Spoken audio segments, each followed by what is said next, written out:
I don't think hybrid events are going away, but because there's all sorts of business and other motivations for them, but do they actually work? Alex, I know you have some thoughts on this.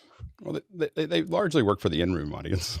So they're the real challenge, and we've had the opportunity to spend, have all kinds of budgets from everything from 5,000 to 500,000 for a hybrid event, and over the last decade, and we've really got to all these permutations of how to build it and how to make it work.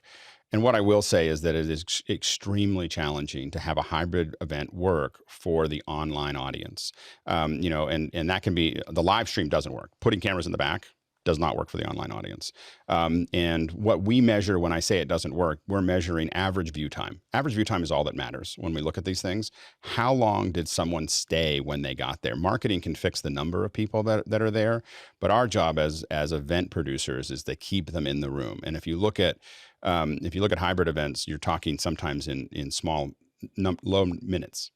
For your all day event, you might see an average view time of 10 minutes or 15 minutes because people just leave because they feel like they're outside of it. I mean, fundamentally, the real problem is that when you put one person in the room, you are fighting a million years of evolution. Is that the speaker is going to look at that person, they're going to play to that person, they're going to play to that audience, and they're going to put the online audience in the kiddie table. That kiddie table that we used to sit at Thanksgiving.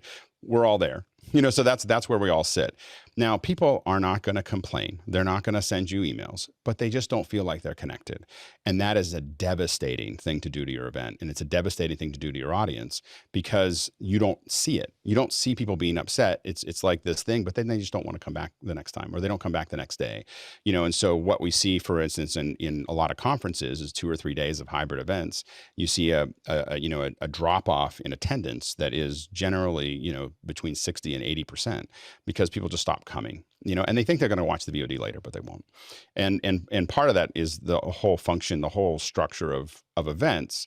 I think also didn't really work before, like, watching all those slide decks and with tons of text and everything else. I mean, we really just came for the coffee and cookies. And so the reality is that that they haven't been that great before, and now it's just really clear. So I think that it's really, really challenging to have hybrid events work. I personally think that they're a transitionary format that we're going to use until we figure out how to really take advantage of digital events. I think that physical events will continue to exist. I think that, but I think that hybrid events are something that event teams and event companies are desperate to hang on to because they're trying to stay relevant.